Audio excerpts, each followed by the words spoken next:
നമസ്കാരം. കേരളത്തിൽ ഈ കൊട്ടേഷൻ കൊലപാതകങ്ങളൊക്കെ വളരെ വ്യാപകമായി നടന്നിരുന്ന ഒരു സമയമുണ്ടായിരുന്നു. കഴിഞ്ഞ കുറച്ച് നാളുകളായി ഈ കൊട്ടേഷൻ കൊലപാതകങ്ങളൊക്കെ പേരിന് മാത്രമാവുകയും എന്നാൽ അതേസമയം ഒരുപക്ഷെ മാധ്യമ ശ്രദ്ധ MDMA പോലുള്ള സിന്തറ്റിക് ലഹരിയും അല്ലെങ്കിൽ അതുമായി ബന്ധപ്പെട്ട ആക്രമണങ്ങൾ കൊലപാതകങ്ങളിലേക്ക് തിരിഞ്ഞതുകൊണ്ടോ ആയിരിക്കാം. പക്ഷേ കഴിഞ്ഞ കുറച്ച് നാളുകളായി കൊട്ടേഷൻ കൊലപാതകങ്ങളെക്കുറിച്ചുള്ള വാർത്തകൾ നമ്മൾ കേൾക്കുന്നത് കുറവാണ്. എന്തായാലും കേരളത്തെ ഞെട്ടിച്ചുകൊണ്ട് വീണ്ടും ഒരു കൊട്ടേഷൻ കൊല നടന്നിരിക്കുന്നു. തൊടുപുഴയിലാണ്, ചുങ്കത്താണ് നടന്നത്.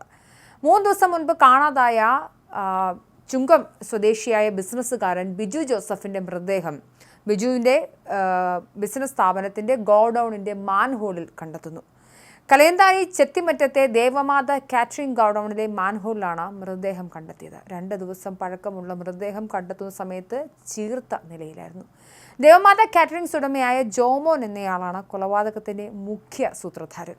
സംഭവത്തിൻ്റെ കൂടുതൽ വിവരങ്ങളാണ്, എന്താണ് സംഭവിച്ചത്, എന്താണ് കൊലപാതകത്തിലേക്ക് നയിച്ചതടക്കമുള്ള കാര്യങ്ങളാണ് ഇന്ന് സംസാരിക്കാൻ പോകുന്നത്. ബിസിനസ് പാർട്ട്ണർമാർക്കിടയിലുണ്ടായ സാമ്പത്തിക തർക്കമാണ് ഇങ്ങനൊരു കൊലപാതകത്തിലേക്ക് നയിച്ചതെന്നാണ് പോലീസ് അന്വേഷണത്തിൽ നിന്നും വ്യക്തമാവുന്നത്.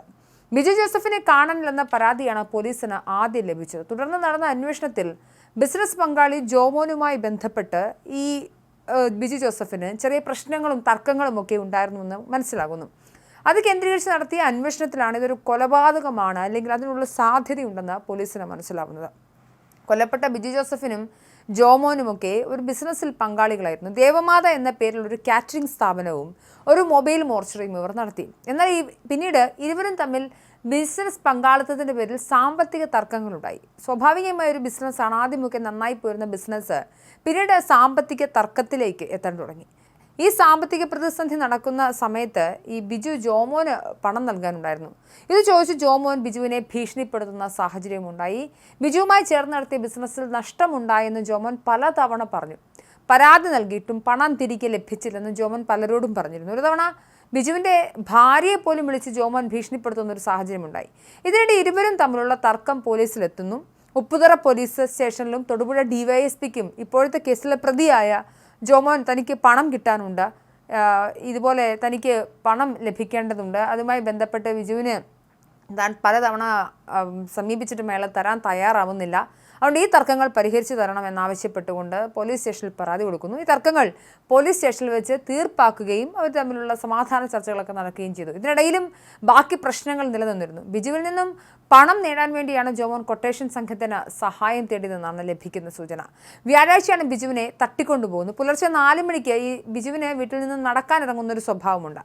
ഈ ബിജുവിൻ്റെ പതിവ് രീതികളൊക്കെ അറിയാമായിരുന്ന ജോമോൻ കൊട്ടേഷൻ സംഘത്തെ കൃത്യമായി പുലർച്ചെ ഇയാൾ പുറത്തിറങ്ങുന്ന വിവരം അറിയിച്ചിരുന്നു. ഇതുപ്രകാരം വാഹനവുമായി എത്തിയ സംഘം ഇയാളെ തട്ടിക്കൊണ്ടുപോയ ശേഷം മർദ്ദിച്ചു. ഈ മർദ്ദനത്തിനിടെ കൊലപാതകം നടന്നുവെന്നാണ് പോലീസ് ഇതുവരെ മനസ്സിലാക്കുന്നത്. കൊല്ലപ്പെട്ടതോടെ മൃതദേഹം മറവ് ചെയ്യാൻ ശ്രമം തുടങ്ങി. കൊലപ്പെടുത്തണമെന്നുള്ളൊരു ഉദ്ദേശം പ്രതികൾക്കുണ്ടായിരുന്നില്ല, മറിച്ച് ഇയാളെ തട്ടിക്കൊണ്ടുപോയി അതിനുശേഷം തടവിൽ വെച്ച് പണം വാങ്ങുക എന്നതായിരുന്നു പ്രധാനപ്പെട്ട പദ്ധതി എന്നാണ്.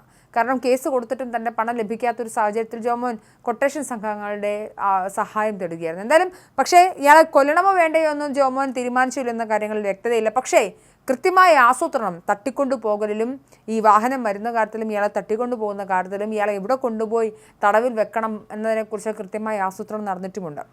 എന്തായാലും ഇവർക്കൊപ്പം ഉണ്ടായിരുന്ന ഒരാൾ കൂടി പിടിയിലാവാനുണ്ടെന്നാണ് മനസ്സിലാവുന്നത്. ഒരു കൊട്ടേഷൻ സംഘത്തിന് ഇടപെടൽ സംഭവത്തിലുണ്ടെന്ന് പോലീസ് ആദ്യം തന്നെ സ്ഥിരീകരിക്കുന്നുണ്ട്. 3 പേരാണ് കൊട്ടേഷൻ സംഘത്തിലുള്ള. എറണാകുളം സ്വദേശി, എറണാകുളത്ത് താമസിക്കുന്ന കണ്ണൂരുള്ള ഒരു സ്വദേശി എന്നിവരടങ്ങുന്ന സംഘത്തിന് ജോമോൻ കൊട്ടേഷൻ നൽകുകയായിരുന്നു. നിലവിൽ 3 പേർ കസ്റ്റഡിയിലുണ്ട്. എറണാകുളത്തു നിന്നും കാപ്പ ചുമത്തി പുറത്താക്കപ്പെട്ട പ്രതിയിൽ നിന്നും കിട്ടിയ വിവരത്തിൻ്റെ അടിസ്ഥാനത്തിലാണ് ഈ ബിജു ജോസഫിൻ്റെ കൊലപാതകവുമായി ബന്ധപ്പെട്ട കൂടുതൽ തെളിവുകൾ ലഭിച്ചത്. ഈ കാപ്പ കേസ് പ്രതി എന്തിന് തൊടുപുഴയിൽ എത്തി എന്ന അന്വേഷണമാണ് സത്യത്തിൽ പോലീസ് അതൊരു കൊലപാതക സാധ്യതകൾ അവിടെ കാണാൻ സാധിക്കുന്നു എന്നൊരു വഴിത്തിരിവിലേക്ക് എത്തുന്നത്. അതായത് കേരള പോലീസ് വളരെ ദ്രുതഗതിയിൽ ഈ കൊലപാതകം തെളിയിക്കുന്നൊരു സാഹചര്യം ഉണ്ടാകുന്നു. പ്രതികളെ എല്ലാവരും എത്തിച്ചാണ് തെളിവെടുപ്പ് നടത്തിയത്. എന്തായാലും മാലിന്യക്കുഴിയിൽ നിന്നാണ് മൃതദേഹം കണ്ടെത്തിയത്. മാലിന്യത്തിൽ കുഴിച്ചിട്ട നിലയിലായിരുന്നു മൃതദേഹം ഉണ്ടായിരുന്നത്. ഈ ഘട്ടത്തിൽ ഞാൻ നേരത്തെ പറഞ്ഞതുപോലെ തന്നെ വലിയ രീതിയിൽ ചീഞ്ഞ് വീർത്ത നിലയിലായിരുന്നു മൃതദേഹം ഉണ്ടായിരുന്നത്. ഒരാൾക്ക് മാത്രം ഇറങ്ങാൻ പാകത്തിലുള്ളതാണ് മൃതദേഹം കണ്ടെത്തിയ മാൻഹോൾ. 2 ദിവസത്തെ പഴക്കമുള്ളതുകൊണ്ട് തന്നെ മൃതദേഹം ചീർത്ത നിലയിലാണ്. വാഹനത്തിൽ വെച്ച് ബിജു കൊല്ലപ്പെട്ടപ്പോൾ മൃതദേഹം ഗോഡൌണിൽ എത്തിച്ച് കുഴിച്ചിടുകയായിരുന്നു. അതിനുശേഷം കുഴിച്ചിട്ടതിന് ശേഷം മാത്രമല്ല, ഇതിന് മുകളിൽ മാലിന്യം തട്ടി ഇത് സിമൻറ്റ് കൊണ്ടിട്ട് മൂടുന്ന അവസ്ഥയും ഉണ്ടാകുന്നുണ്ട്.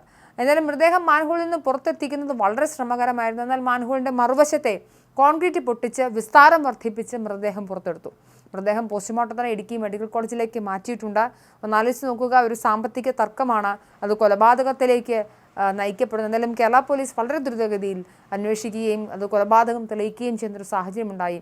എന്തായാലും കേരളത്തിൽ അക്രമ സ്വഭാവങ്ങളിൽ കൊട്ടേഷൻ സംഘങ്ങൾ, അതവർ കാപ്പ കേസ് പ്രതിയായാലും അവരേതെങ്കിലും തരത്തിലുള്ളൊരു നിയമ സംവിധാനത്തിലൂടെ കടന്നുപോയ അല്ലെങ്കിൽ ഏതെങ്കിലും തരത്തിൽ കേസിൽ പ്രതിയാക്കപ്പെട്ട് ശിക്ഷ അനുഭവിച്ചതായാലും തന്നെ അവർക്ക് ആർക്കും തന്നെ മാനസിക മാറ്റങ്ങളൊന്നും ഉണ്ടാകാതെ എന്തിനു പുറത്താണോ അവർ ജയിലിലായത് അതേ ജോലി തന്നെ തുടരാൻ, അത് കൊലപാതകമായിക്കൊള്ളട്ടെ, അത് കൊള്ളയായിക്കൊള്ളട്ടെ, കൊട്ടേഷൻ സംഘർഷങ്ങളായിക്കോട്ടെ, എന്തുമായാലും ഇത്തരത്തിലുള്ള ക്രിമിനലുകൾ വീണ്ടും അവർ പഴയ രീതിയിലേക്ക് പോകുന്ന കാഴ്ച തന്നെയാണ് കാണാൻ സാധിക്കുന്നത്. എന്തായാലും ഇടുക്കി തൊടുപുഴയിൽ നടന്ന ഈ ഒരു കൊലപാതകം തീർത്തും അപലപനീയമാണ്.